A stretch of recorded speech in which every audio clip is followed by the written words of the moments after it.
안녕하세요. 남기덕 성도입니다. 2주 동안 잘 지내셨습니까? 오늘은 우월하신 그리스도 10번째 시간입니다. 예수 그리스도의 본성과 우월성 9번째, 첫 번째 주제 마무리고요. 모세보다 우월하신 그리스도 4번째 마지막 시간입니다. 율법 그 자체이신 하나님의 아들 예수라는 제목으로 나누려고 하는데요. 오늘의 본문 말씀이 히브리서 4장 14절에서 16절 말씀입니다. 오늘의 본문 말씀이 히브리서 4장 14절에서 16절 말씀인데요. 함께 읽도록 하겠습니다. 그러므로 우리에게 큰 대제사장이 있으니 승천하신 자 곧 하나님의 아들 예수시라. 우리가 믿는 도리를 굳게 잡을지어다. 우리에게 있는 대제사장은 우리의 연약함을 체휼하지 아니하는 자가 아니요 모든 일에 우리와 한결같이 시험을 받은 자로되 죄는 없으시니라. 그러므로 우리가 궁결하심을 받고 때를 따라 돕는 은혜를 얻기 위하여 은혜의 보좌 앞에 담대히 나아갈 것이니라. 아멘. 제가 처음 히브리서 개요와 히브리서 주제 3가지 중 예수 그리스도의 본성과 우월성 첫 번째부터 8번째까지 선지자보다 또는 천사보다 모세보다 우월하신 그리스도를 차례대로 다루어 왔고, 이제 예수 그리스도의 본성과 우월성 마지막 9번째 시간으로 오늘 말씀 나누면 첫 번째 주제가 마무리되게 됩니다. 그리고 오늘 본문 히브리서 4장 14절에서 16절 말씀 모세보다 우월하신 그리스도 4번째 마지막으로 오늘 끝나면 5장부터 새로운 주제 예수 그리스도의 우월하신 제사장직으로 넘어가면서 히브리서 5장 1절에서 10절 말씀부터 두 번째 주제를 10번에 걸쳐 우월하신 그리스도 20번까지 나누게 될 것입니다.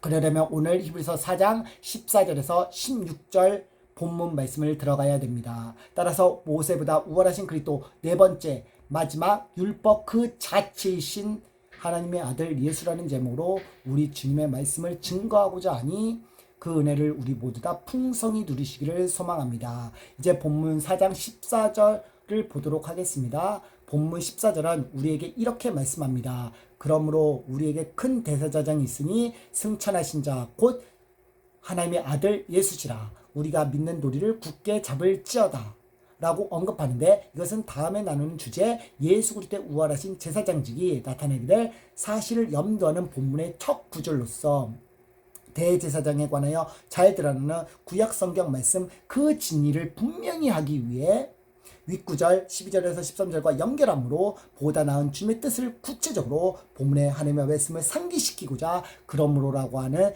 접속사로 시작하고 있는 것입니다.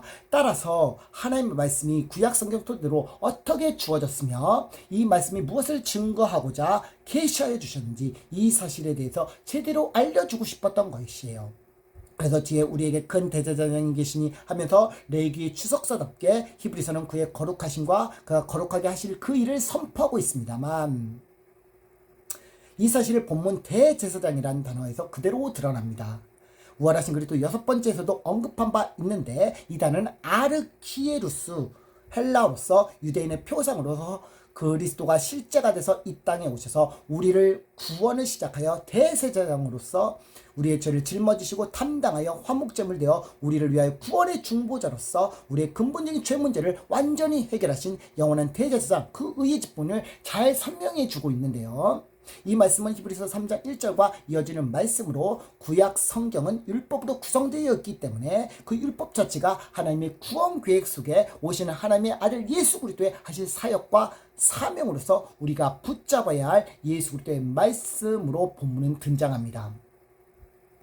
이렇게 우리 주 예수 그리스도께서 하나님의 말씀으로 육신이 되어 우리 가운데 오셔서 자신의 기름 부음 받은 자 뜻대로 메시아 그의 직분을 완수하여 그분은 부활하신 후 40일 있다가 승천하신 곧 하나님의 아들 되십니다.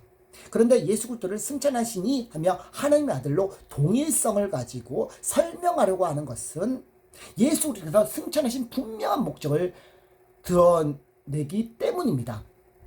그렇다면 이 사실을 알기 위해서 먼저 예수 그리스도께서 하나님의 아들이라는 사실을 주목해야 됩니다.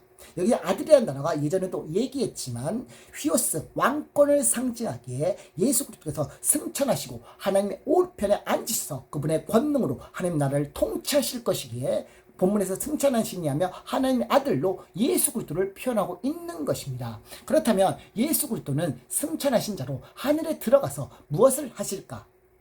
우리는 의문점이 생길 텐데 이것을 앞서 살펴본 대사저장 그 의의 직분과 연관성이 있는데요. 이와 관련하여 히브리서 9장 24절 말씀을 함께 참조할 필요성이 있을 듯 해서 보도록 하겠습니다. 히브리서 9장 24절입니다. 함께 읽어보도록 하겠습니다.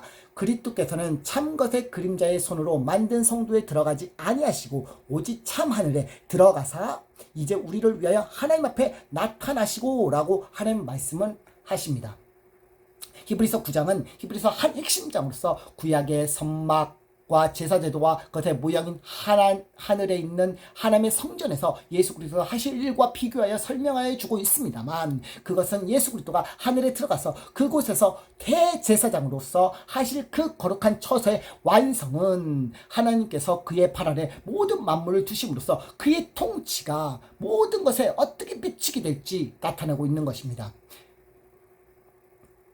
즉 그런 의미에서 히브리서 1장 사도행전 1장 1절 하반절부터 2절 말씀이 영적으로 얼마나 굉장히 중요한지 깨닫게 되는데요. 한번 보시면 뭐라고 기록되어 있냐면 무릇 예수의 행하시며 가르치기를 시작하심으로 그의 택하신 사도들에게 성령으로 명하시고 승천하신 날까지 기록하였노라고 말씀하는데 이는 사복음서 중에 하나인 누가복음 성령으로 명하시고 승천하신 날까지 기록하였노라고 말씀하는데 이는 사복음서 중에 하나인 누가복음을 기록한 누가가 예수님의 말씀과 사역을 예수님께서 택하신 사도들로 하여금 오순절 성령 강림 이후 교회를 세우시고 하나님 나라를 확장하는데 이것에 있어 성령께서 교회를 통해 하실 일을 기록하는데 예수님께서 승천하신 날까지 기록된 누가복음과 연결하여 사도행전을 진행한다는 것은 하나님의 엄청난 계획과 의도가 숨겨져 있음을 저는요 깨닫게 되는 것 같습니다. 이러한 내용은 예수 그리스도께서 부활하신 후 40일 동안 제자들에게 하나님의 나라의 일을 말씀하신 것과 이전 다락방 광야에서 제자들에게 들려주었던 약속하신 성령을 기다리라고 하는 것은 예수 그리스도께서 아버지 하나님으로부터 보내주신 거룩한 영을 통해 주님의 몸된 교회가 증언할 단 한 가지를 예수 그리스도의 통치가 어떻게 미치고 나타나 예수 그리스도의 사역이 주님 다시 재림하시는 그날까지 어떻게 이루어져 완성될지 우리는 다 알 수가 없습니다. 그래서 예수 그리스도는 하나님의 우편에 계신 자로서 우리를 위해 친히 간구하고 계십니다. 왜냐하면 예수 그리스도로 인하여 주님의 몸된 교회가 환난이나 공고나 박해 같은 고난들을 견디어야 하기 때문입니다. 그래서 예수 그리스도께서 자신이 아버지께로 나와 세상에 온 것을 말씀하시며 다시 세상을 떠나는 즉 죽음과 부활 승천을 말씀하시고 난 뒤 제자들이 예수님을 버리고 떠나는 그 일과 그때 하나님 아버지께서 어떻게 예수 그리스도 자신과 함께 하셔서 이루시는 그 일을 염두하고 언급하는 가운데 이 일을 말씀하고 계시는데요. 어떤 말씀이냐면 이것을 너희에게 이르는 것은 너희로 내 안에 평안을 누리게 하려니라. 세상에서 너희는 환난을 당하나 담대하라. 내가 세상을 이겼노라 하셨는데 이는 예수님께서 자신의 제자들이 초대교회 가운데 예수님 자신을 위해 어떻게 고난당할지 아셨기 때문에 용기를 가지라는 말로써 제자들을 위로하시며 그것을 이길 수 있는 비결은 예수님 자신의 죽음과 부활의 승리로서 가는 게 되었음을 주님은 자신의 제자들에게 가르쳐 주시기를 원하였습니다. 그래서 히브리 기자는 AD 66년경 히브리서 기록된 시기 네로 황제로 기독교 박해 가운데 있었던 예수님 믿는 그리스도인들에게 예수님께서 죽으시고 부활하셔서 승천하신 자 곧 하나님의 아들 예수님을 우리 믿는 도리로서 굳게 잡기를 히브리 기자는 바라였습니다. 본문 14절에 믿는 도리를 예전에 언급한 대로 헬라어로 호몰로기아로서 신앙 고백을 의미하며 굳게 잡는다는 것은 헬라어로 크라테오로서 힘을 다해 붙잡는 것을 뜻합니다. 따라서 하나님의 아들 예수님을 믿는 신앙 고백을 힘을 다해 붙잡는 것이라고 직역하면 될 것 같습니다. 그러니까 뭡니까? 예수 그리스도의 복음 때문에 고난당하며 가장 그리스도인들이 해야 할 일은 예수 그리스도께서 행하신 그 불변의 진리 가운데서 우리의 믿음으로 고백하는 그것을 힘을 다해 붙잡는 일을 해야 됩니다. 그렇게 하려면 주님께서 우리에게 주신 하나님 말씀을 통해 은혜 안에 즉 그리스도 율법 안에 머물러야 합니다. 그런 다음에 그 은혜 가운데서 주신 창차올 하나님 나라를 묵상해야 합니다. 그래야 그리스도인에게 주신 고난을 그분 안에서 감당하며 기쁨으로 나아갈 수 있습니다. 존 칼빈 목사님은 기독교 강의에서 미래를 묵상하는 삶에서 이렇게 말씀하십니다. 성도에게는 지상의 삶을 마치면 멸류관이 마련되어 있다. 미래의 삶이 묵상이 없다면 십자가의 훈련을 감낼 자가 없다. 즉 예수 그리스도께서 우리에게 행하신 그 불변의 진리, 그 은혜를 사모하는 가운데 미래에 대한 묵상은 우리가 예수 그리스도에 인한 고난을 감당하며 승리할 수 있는 보석과 같은 것이라고 할 수 있는 것이에요. 이것은 아무에게나 주는 것이 아닙니다. 칼빈 목사님 말씀대로 그리스도 학교에서 배우고 그분의 죽음과 부활에 참여하는 자로서 소망의 삶을 살아야 합니다. 그래서 그토록 복음 훈련이라는 것을 히브리서를 나누면서 계속 반복적으로 강조하고 있는 것이에요. 이 사실을 더욱 분명히 하기 위해 다음 본문 15절 말씀으로 이어지는데 한번 읽어볼까요? 우리에게 있어서 대세세상은 우리의 연약함을 체휼하지 아니하는 자가 아니오 모든 일에 우리와 한결같이 시험받은 자로되 죄는 없으시니라고 말씀을 히브리 기자는 선포하고 있습니다. 왜 히브리 기자는 이 말씀을 헬라파 유대 그리스도인에게 전하고 있는 것일까요? 그 이유는 전에도 얘기했지만 하나님의 그 구원의 길을 알지 못했던 이스라엘 백성들처럼 헬라파 유대 그리스도인들이 그 진리 안전한 곳 기독교에서 벗어나서 유대교로 돌아가려 했던 그것을 히브리 기자는 보면서 아직도 예수 그리스도를 믿는다 하면서 육신의 죄된 본성 가운데 연약한 인간은 육옥이 찾아와서 넘어지는 모습을 기억하는 가운데 우리와 같이 우리에게 있는 대세제장 예수 그리스도가 이 땅에서 오셔서 살아가시면서 시험과 고난 받으시면 우리와 같이 연약한 죄인을 위하여 구원하시 오신 그 목적을 이뤄가시기에 대속적 삶을 사시는 주님께서 실제적 고통을 체험하심을 통하여 죄 가운데 시험받아 넘어지는 자들과 관계하셔서 다시 일어나 주님을 위하여 다시 살아가도록 하시는 그분에 관하여 전개하고 있습니다. 본문 15절 말씀을 하나씩 살펴보면요, 우리에게 있는 대제사장께서 우리의 연약함을 체휼하지 않은 자가 아니하라고 되어 있는데, 여기서 우리의 연약함을 때 연약함이라는 게 헬라어로 아스데네아, 나약함이라는 뜻이거든요.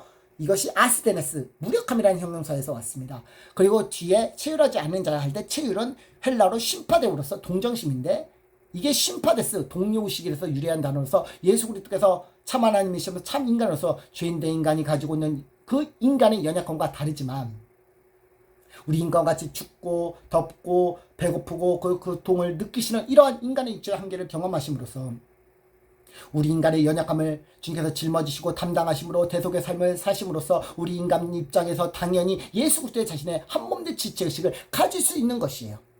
그 이유가 모든 일에 우리가 한결같이 시험받은 자이기 때문입니다. 본 15절에 나타난 시험이란 헬라어 단어가 페리아주로서 객관적 시험을 의미합니다. 이 또한 2장 18절 말씀과 연관되어 반복적이고 강조되는 단어로서 이 시험은 예수님께서 연약하게 시험 받으실 뿐 아니라 주님은 시험과 상관없는 분으로서 우리가 죄 가운데 죄된 본성으로 인한 시험으로서 예수님께서 우리를 향한 대속적 사역에 있어서 우리 연약함을 담당하여야만 하는 주님의 본적인 뜻을 위한 하나의 과정으로 예수님께서 육체적으로 인간의 몸으로 친히 고통스러움을 느끼고 체험함으로 우리의 눈높이에 맞추시는 그분의 사랑이 펼쳐진 말 그대로 삶이셨던 것이에요. 예수 그리스도께서 만약 인간의 몸을 취하지 않으셨다면 하나님 예수 그리스도께서는 시험을 절대 받으시지 않으십니다. 왜냐하면 시험 자체 또한 하나님의 모든 권한이 있기 때문에 사탄의 시험이 인간을 시험하려고 한다 해도 하나님께서 허용하지 않으신다면 불가능합니다. 그리고 인간의 시험은 죄인된 인간의 자기의 욕심에 따른 미혹으로 인함이기 때문에 예수 그리스도의 그 복음이 아니고선 절대 이 시험에서 빠져나오기 쉽지 않습니다. 그러나 우리 주님께서 고린도전서 10장 13절에서 이렇게 말씀하십니다.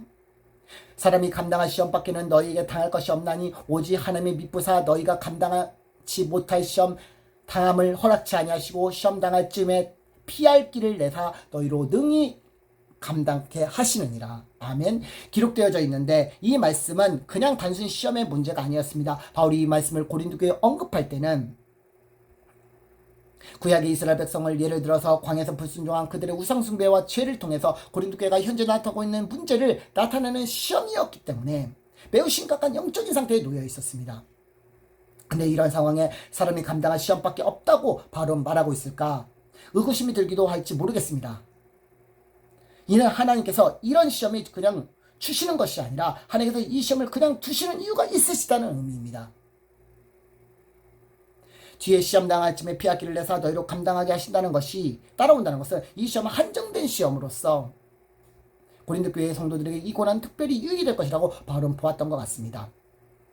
무엇보다도 바울은 예수님께서 시험 받으신 사실이 고린도 교회가 다시 이길 수 있는, 그리고 일어나서 주님께서 주신 복음을 감당할 수 있는 근간이 되어 성장할 것이라고 알았기 때문에 아낌없이 사랑에 책망을 하며 단도직입적으로 다음 구절에 우상숭배를 피하라고 말하지 않았을까 생각해 보게 됩니다.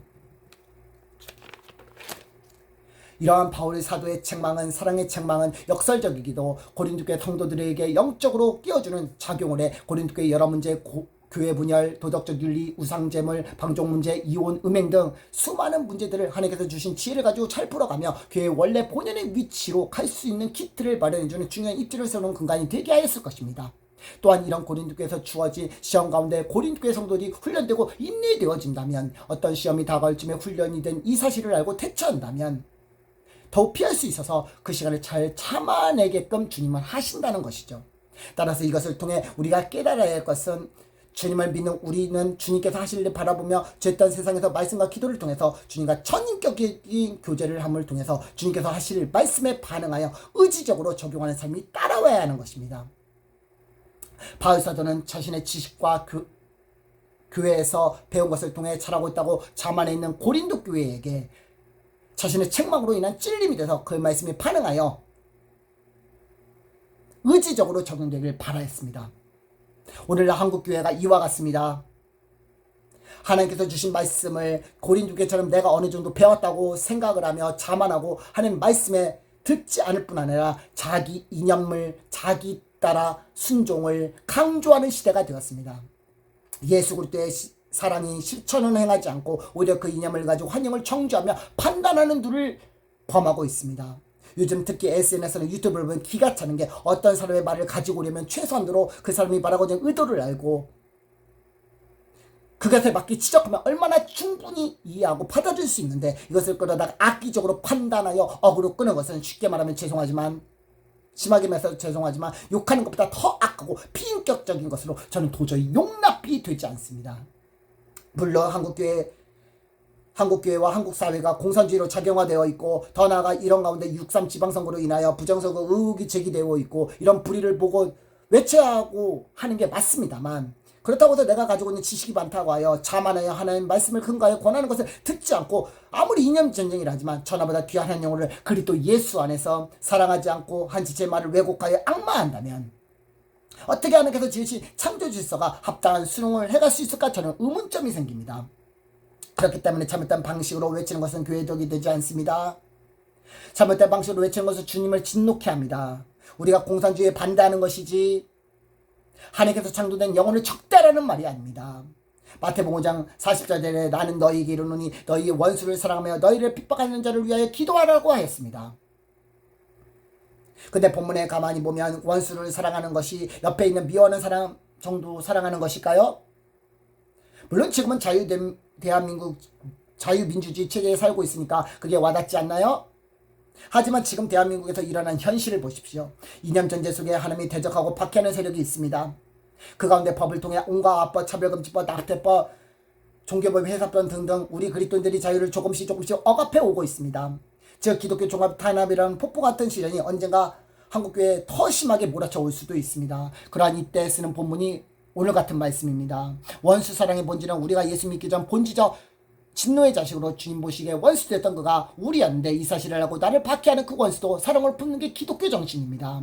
근데 원수를 사랑하는 정도가 아니라 우리를 핍박하는 자를 위하여 기도하라고 하였습니다. 이것은 말씀에 반한 것을 외치지 말라는 말이 아닙니다. 말씀에 반한 것을 거부하지 말라는 말도 아닙니다. 중요한 것은 단지 하나님께서 인간을 창조하셨기 때문에 주님 자신 창조한 만물을 인간이 다스리고 지키게 하시는 분으로서 인간의 죄와 타락으로 황폐한 이 땅이 피로 주님의 창조 질서가 파괴되어 하나님을 알만한 것이 없어져 하나님을 잊어버리고 사는 근본적인 원인이 있기 때문에, 먼저 복음이 있어야 그 가운데 이 땅이 바로 서기 때문에 제가 겉으로 복음을 전하는 것이 먼저다, 복음만 전해야 한다고 했던 것입니다. 하나님께서 창조 세계를 말씀으로 지으셨습니다. 근데 하나님을 아는 것이 없이 어떻게 하나님께서 창조하신 세계를 어떻게 그 질서를 유지하고 보존할 수가 있겠습니까? 무엇보다 하나님께서 창조하신 사람을 사랑하지 않고 비인격적으로 대하면서 어떻게 하면 창조 원리와 창조 질서를 순응하며 있는 자리에서 그분을 드러낼 수가 있겠습니까? 사람을 죽여놓고 비인격적으로 대하면서 공산주의를 타파하는 것은 오히려 창조 질서를 역행하는 죄입니다. 그리고 하나님의 영광을 가리우고 주님 보시기에 명백한 죄입니다. 그렇기 때문에 한국교회에서는 이것을 외치게 하려면 기도하면서 계속 독려하고 사랑으로 책망이 섞인 권면을 하며 바람직한 지혜가 필요합니다. 지금 말이 길어졌는데 사랑이 없이 반대하는 것은, 즉 복음 없이 반대하는 것은 그것 자체가 불의입니다. 이제 오늘 본문 히브리서 마지막 16절을 보도록 하겠습니다. 그러므로 우리가 긍휼하심을 받고 때를 따라 돕는 은혜를 얻기 위하여 은혜의 보좌 앞에 담대히 나아갈 것이니라. 아멘. 히브리 기자는 기독교 박해 속에 그 주님을 위한 고난을 감당하기 힘들어서 기독교 신앙을 떠나려는 이들에게 이러한 시험 앞에서 우리가 믿는 신앙 고백을 힘을 다해 붙잡기를 바라며 우리를 위하여 시험 받으신 예수 그리스도께서 우리를 위하여 우리의 연약함을 담당하신 그 사실을 확실히 헬라파 유대 그리스도를 기억하기를 원하면서 그러므로라고 하는 접수서로서 본 4장 16절을 시작하고 있는 것입니다. 즉 무엇을 말하고자 하면 예수 믿는 우리가 그 주님을 위하여 살아가고자 할 때 예수 믿는 사람으로서 우리에게 끊임없이 시험이 찾아온다는 것을 저는요 계속 느끼게 됩니다. 예전에 로마서에서도 율법에서 벗어난 형제들을 마지막으로 나눌 때 한번 언급한 적이 있습니다. 그때 로마서 7장 23절 나는 공고한 사람이다. 이 사망에서 몸에서 누가 나를 건져내랴 라는 우리가 너무 잘 아는 말씀을 다루면서 공고한 사람의 의미를 살펴보았습니다. 그때 공고한이란 뜻이 무엇을 의미한다고 말했는지 혹시 기억하시나요?